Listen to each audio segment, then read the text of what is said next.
Olá, eu sou Adriana Souza e esse é mais um episódio de Quem Pode, Sabe, Faz Gostoso.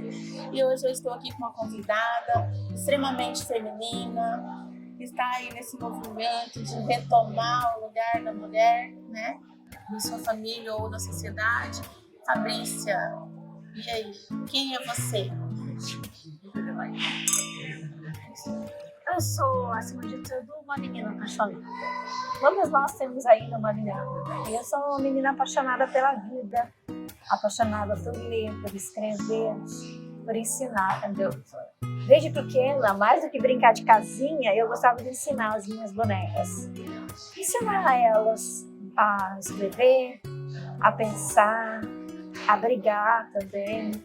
Porque por muito tempo eu fui muito briguenta. Ai, que legal! Mas eu sou filha, irmã, mãe, esposa.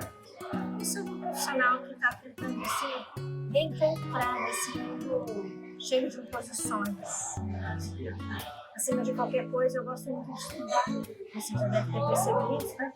E eu demorei um tempo para me encontrar o que eu ia fazer de fato, porque quando você faz uma transição de carreira, quando você estuda uma coisa e depois começa a estudar outra, logo a gente recebe rótulos, né? De ser frustrada, de que não se encontrou. E, na verdade, é só uma busca pela autoconhecimento. Então, eu sou essa, toda junto e misturada. Sou uma menina de família mesmo, filha de analfabeta e de um caminhoneiro que aos 70 anos ainda viaja. E sou uma pessoa que gosta de ir além sempre. Acho que essa é um pouquinho a Fabrícia. Ah, isso é tão bom, né? É tão gostoso. Eu adoro mulheres, pessoas que gostam de ir além, né? Porque o mundo requer isso, né, Fabrícia? Que a gente queira ir além, que a gente sonhe, que a gente tenha objetivos, que a gente, acima de tudo, encontre a nossa missão de vida nessa sociedade atual. Me conta, quais são os poderes que uma mulher bonita, inteligente, tem que ter para conseguir se posicionar e ocupar espaços até então difíceis de serem ocupados, sem perder a feminilidade. O primeiro poder nós temos que ter no Deus. Um Deus que nos ama, que nos acolhe, que nos aceita e que mostra que nós temos sempre o direito de recomeçar. Depois de ter Deus, é reconhecer a sua verdadeira essência. E nós temos uma essência particular de ser femininas, de contemplar o belo, de olhar os detalhes, mas também de se ocupar com o grande, né? Hoje, quais são os meus poderes? Principalmente me conhecer, me conectar com a minha essência, me permitir curar e ser curada ao longo da minha jornada, porque a gente sempre tem feridas para olhar para elas. E à medida que eu fui me curando enquanto filha, enquanto esposa, enquanto mãe, enquanto amiga e enquanto profissional. E hoje eu busco levar isso para a vida das outras mulheres. Eu tento, de alguma forma, por meio do meu trabalho hoje, falar de coisas que eu precisei passar. Como, por exemplo, eu tive uma crise bem grande no meu casamento. E eu precisei olhar para o meu casamento. Mas, ao olhar para o meu casamento, eu percebi que eu precisava olhar primeiro para a Fabrícia menina. Porque a Fabrícia menina estava projetando no marido aquilo que eu achava que não tinha recebido lá na infância. E à medida que eu fui caminhando nisso, isso virou uma profissão. Legal isso, né? Falar de feridas, porque nós, com o passar dos anos, vamos cada dia com as nossas relações, com os nossos contatos do dia a dia, seja profissionais, seja familiares, descobrindo que temos feridas abertas que nem imaginávamos que tínhamos. E nesse momento a criança interior chora. E aí... Ele faz um estrago muitas vezes, né? Porque a gente deixa ela tomar conta das nossas emoções e também das nossas ações. Muitas vezes, sabe, Adriana, a gente acha que o nosso inimigo é o outro e o nosso maior inimigo somos nós mesmos. Principalmente se você tem uma criança ferida, porque crianças feridas, pessoas que têm uma criança ferida dentro de si, ferem outras pessoas. E a gente está cheio de pessoas por aí, soltas, machucando a si mesmo outros, porque projeta no outro aquilo que tem em si próprio. Exatamente. Ou ao invés de buscar equilíbrio e pertencimento em si, porque na verdade a gente vem buscando pertencer a algum lugar. E aí a gente fica buscando esse equilíbrio com o outro, das nossas relações. Às vezes a gente entra num relacionamento e acha que esse outro, como a gente se espelha, a gente tem que me dar. E aí a gente cobra uma coisa que nos falta, porque a gente não se deu esse amor, esse carinho, esse cuidado, e quer que o outro dê. Então, assim, o que você sabe e que você considera importante para que, ao depararmos com as nossas feridas, a gente consiga passar um remédio de forma cuidadosa, olhando para si e sem culpar o outro? Bem bonita essa pergunta. Eu descobri ao longo da minha própria jornada que existe um trauma que recebeu o nome de ferida latória. Todos nós, de alguma forma, desejamos ainda mesmo que inconscientemente algo da nossa mãe. E quando nós desejamos isso da nossa mãe, quando a gente não está curado ainda em relação à nossa mãe, nós vamos ter dificuldade em relação às outras mulheres. Nós vamos ter dificuldade com os relacionamentos. E isso vai acabar atingindo também o nosso trabalho. E essa questão da ferida materna não é uma questão que aconteceu comigo ou com a Adriana, não. Isso vem passando de geração em geração. Sim. Sua mãe, ao invés de olhar para você, muitas vezes estava olhando para a mãe dela. Sim. E quando ela olhava para a mãe dela estava olhando para a mãe. E a mãe também, porque a gente veio de uma geração onde mulheres não tinham poder de escolha, elas tinham que aceitar aquilo que era imposto. Não tinha opções. Depois, a gente teve uma geração de mães muito empoderadas que quiseram fazer diferente. Isso, né? Ninguém me manda, eu não preciso de homem nenhum, eu vou conquistar o mundo. E elas saíram para a rua. E nesse movimento de sair para a rua, muitas vezes elas deixaram os filhos em casa, achando que uma condição de vida melhor iria suprir aquilo que a criança de verdade quer, que é a atenção, que é o afeto, que é o carinho, que é a presença. Então isso vem passando de geração em geração. Como você bem disse, não tem culpado. Não é olhar para minha mãe e dizer, olha, você não me deu isso. Não. Agora, nesse nosso lugar, nós podemos nos maternar. Nós podemos nos curar. E à medida que eu vou me curando, isso é tão lindo, sabe, Adriana? Porque à medida que eu fui me curando também em relação às minhas filhas. Porque eu tive muita dificuldade, especialmente com a minha filha mais velha. Eu sempre disse, porque a gente vai inventando historinhas, né? Eu sempre disse para mim mesma que eu não gostava de toque. Então eu não gostava de abraço. Até hoje eu tenho bastante dificuldade em receber carinho na cabeça. Sim. Então a minha filha, principalmente a mais velha, ela é carinhosa, ela é uma menina mais quieta, ela é mais tranquila, e ela é mais do toque, e ela queria carinho, e ela queria abraço, e ela queria atenção, e eu gritava, e eu brigava, e eu corria. Sim. Só que ela fazendo o mesmo movimento, de um jeito diferente, mas o mesmo movimento da minha mãe, que tinha vergonha, que se recolhia, que ficava muito ocupada com os trabalhos domésticos, ficava sempre ocupada. E aí a gente acaba repetindo. Exatamente. Então, se hoje eu tenho um poder, eu penso que esse é um dos maiores poderes. Descobrir que existe esse trauma e mais, esse trauma tem cura. Sério. E é importante a gente olhar para isso e buscar curar, né? Porque eu também tenho essa questão. Durante muito tempo eu sempre tive dificuldade de relacionamento com mulheres. Eu sempre falei assim, as mulheres sempre me traem, sabe? Eu confio que elas vão lá e me traem. E depois, quando eu comecei a entender que esse problema realmente era questão de... E é interno. E ao invés da gente se apoiar, a gente disputa, porque não consegue compreender isso. Quanta diferença faz? E enquanto nós não olharmos para a nossa mãe, que é significada, que ela deu o que ela deu conta, a gente não vai conseguir olhar para outra mulher e confiar nela. Se eu não confio na minha mãe, eu não vou confiar confiar na outra pessoa. Eu também passei por essa mesma situação. Eu também sempre tive amizade só com homens. Tanto que até o meu casamento, eu só trabalhei em lugares mais masculinos. Sim. Eu trabalhava em empresas do ramo agrícola. E eu me dava muito bem com os homens. E eu tinha muita dificuldade com as mulheres. E eu fui percebendo o que acontece, por que disso? E como eu sou muito curiosa, eu fui em busca disso. Demorei bastante tempo a chegar.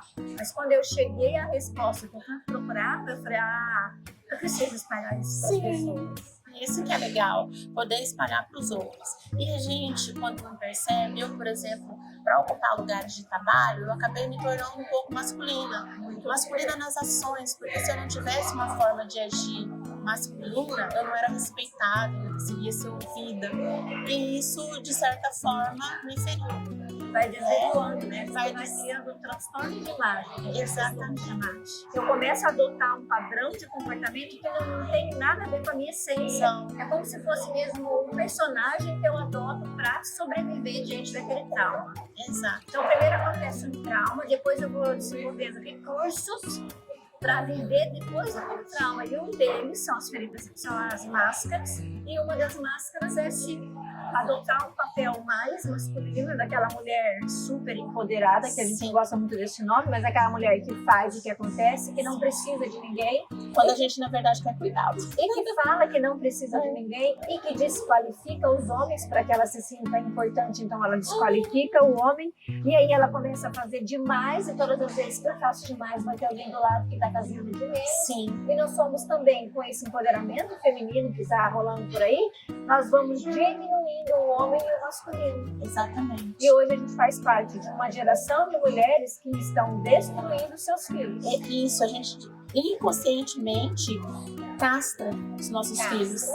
Castra os nossos filhos e aí criam meninos bobos, né? Que não sabem lidar com algumas situações. E a gente fica querendo cobrar, mas eu quero que você faz. Eu quero que isso. E os pais também, porque já vem alguns de uma geração da mesma forma. E graças a Deus agora a gente está tendo essa oportunidade de ter esse tipo de conversa, porque as mulheres precisam saber que os problemas delas são parecidos. E as mesmas dores que as minhas, eu nem tinha conversado nada com você, mas eu também, por muito tempo, só tive amizade com homem. Então, para a gente perceber que os nossos problemas, eles são parecidos, a gente só não aprendeu a falar deles. Exato. Mas à medida que a gente for falando deles, a gente vai poder se curar e ajudar também outras mulheres a se curarem. Com certeza. E que a gente tem que começar a fazer também se apoiar, igual você diz, passar isso para os nossos filhos, para as nossas filhas e para as nossas amigas, enfim, sermos multiplicadores desse sentimento e dessa realidade. E eu gostaria de fazer mais uma pergunta para você. O que você faz nos seus momentos de dificuldade? Porque assim, por mais que você tenha descoberto como curar suas feridas, por mais que você seja uma mulher que está por aí contagiando outras mulheres, que está falando com outras mulheres, como que você faz nos seus momentos difíceis para curar as suas dores? Hoje, além de ter um relacionamento íntimo com Deus, eu busco cada vez mais ter esse relacionamento. Eu tenho praticado ali no momento de estar com Deus, de me aprofundar mesmo na palavra, porque ali você vai fazendo conforto, mas eu faço terapia. Eu participo de grupos de mulheres que, assim como nós duas, aprendeu que tem essa dor e a gente toca e a gente compartilha, porque não é fácil. Ser diferente hoje, nesse exato momento que nós estamos vivendo, não é fácil. Então eu tenho esse grupo de apoio que eu não encontrei, infelizmente, eu não encontrei aqui na nossa cidade, eu tive que ir buscar fora. E hoje eu participo de mesas, assim como eu estou muito grata por estar com você aqui participando da sua mesa, mas eu participo de mesas muito seletas, a nível de Brasil e também internacional. Sim. De conhecimento, de pessoas que estão abertas a expandir, que eu não encontrei aqui. Sim, e a gente precisa começar esse movimento. Em Dourados também, né? No Mato Grosso do Sul. Precisamos, as mulheres precisam cada vez mais saberem que não é normal sentir um vazio, Não é normal ter tudo e não estar contente. Não é normal ter um casamento disfuncional onde você não respeita o seu marido e nem respeita os seus filhos, onde você não tem paciência de estar ali com as suas filhas. Não é normal tomar remédio todos os dias para dormir, para acordar. Não é normal você querer morrer. Não é normal. Sim, e nem ter tempo e para dar atenção para os filhos, né? Não. Ou trabalhar demais, porque tudo aquilo que é excesso, tudo aquilo que é demais, esconde uma falta. Sim. Então, se eu como demais, tem um excesso ali. Se eu trabalho demais, tem um excesso ali. Se eu durmo demais, tem um excesso ali. Então, é começar também a se questionar. Né? E a gente precisa começar a olhar e escutar essa dor, igual a Fabrícia está falando, porque realmente tomar um remédio, tomar alguma bebida, fugir disso, né, não é o caminho para que a gente consiga chegar à evolução que a gente tanto busca. Porque isso só vai piorar e vai passar de geração para geração, porque as nossas filhas estão aprendendo com a gente. Sim. As nossas amigas que às vezes vêm nos procurar, a gente nem sabe o que diz, porque a gente também não se curou. Fica ali uma alimentando a dor da outra, como se aquilo fosse... Porque muitas vezes também quando eu procuro uma amiga, eu não quero resolver, eu só quero uma aliada. Né? Sim, exatamente. Se alguém me fala uma coisa diferente também, eu já fico brava. E isso acaba com os nossos relacionamentos. Eu falo isso porque eu quero um companheiro, né? Não quero ficar sozinha para sempre. Mas a gente precisa se curar para que isso chegue. E é tão lindo você falar isso, porque eu já sou casada há 19 anos, né? Quase 19 anos. E por muito tempo eu quis que o meu marido fosse embora.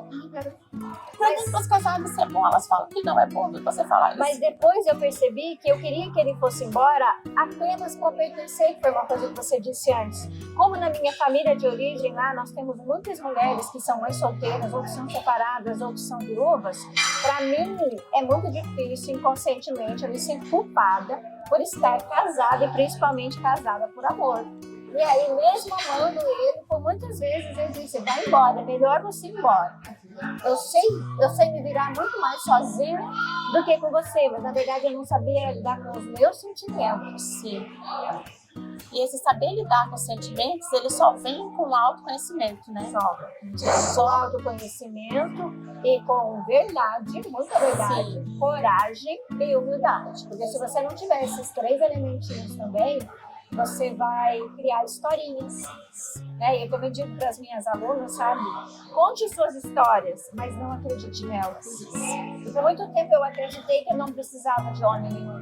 E hoje eu continuo acreditando que eu não preciso, mas eu quero precisar. Eu quero, né? Agora eu estou morrendo de saudade. Ele está viajando e eu sinto saudade disso. Porque eu posso contar, eu posso confiar, não é porque eu preciso, é porque eu quero. Eu quero que alguém me lave. Isso é legal, porque a gente querer falar que a gente precisa não significa que a gente está desesperado. Significa que a gente está disposta a viver algo que a gente sabe que merece. E a gente veio de uma relação onde as mulheres precisavam ficar casadas porque elas dependiam. Sim. Hoje não. Hoje a gente não precisa mais. A gente pode ficar porque quer, porque escolhe. E aí quando eu escolho, é tudo mais leve, sabe? Só que hoje também os homens estão meio assustados com essa coisa de você poder ficar e você escolher. Entendeu? Tem uns que se assustam. Chegam e, mas eu não sou suficiente. Ou, te julgam por algumas coisas. A gente precisa também que os homens estejam abertos. À medida que eu acredito que à medida que a gente vai se curando, eles também vão se curar, porque eles também estão machucados. Sim. Eles também foram muito podados. Tem dores, né? Homem não pode chorar, homem não pode falar. Ele tem que ser macho, mas ele tem que se subjugar também. Ele tem que aceitar as regras da casa. Ele tem que ser macho, mas ele não pode opinar. Então é muito difícil, há uma controvérsia muito grande nessa questão de lugar. Qual é o meu lugar nessa relação? E hoje, né, falando já dessa... Qual é o lugar da mulher dentro de uma relação? Qual é o lugar da mulher dentro da casa? E qual é o lugar do homem? Sim. Porque há hoje uma disputa muito grande, a gente percebe. Eu trabalho com isso todos os dias, você também. Você sabe disso? Sim. Há uma disputa cada vez maior. Isso em todas as classes sociais. Em todas as classes sociais e em todos os ambientes. Exatamente. Fabrícia, é uma delícia falar com você. Gostaria de falar a noite inteira, mas eu quero saber o que você faz gostoso e ninguém sabe. Eu tento descomplicar a vida. É isso que eu acho que eu estou fazendo de melhor agora. Eu tento descomplicar a minha vida e a vida dos outros, porque a gente só tem essa vida. E como que eu faço isso? Me abrindo para o novo, estudando, lendo. Eu gosto muito de fazer isso. Sim. Eu acho que é isso que eu faço de melhor. Estudar e ensinar. Isso é bom. E é Gratidão. gostoso. E é gostoso estudar. Isso é sim. Gratidão por ter vindo. Gratidão por ser maravilhosa. Um brinde de saúde para nós. Mesmo. Isso é É gostoso.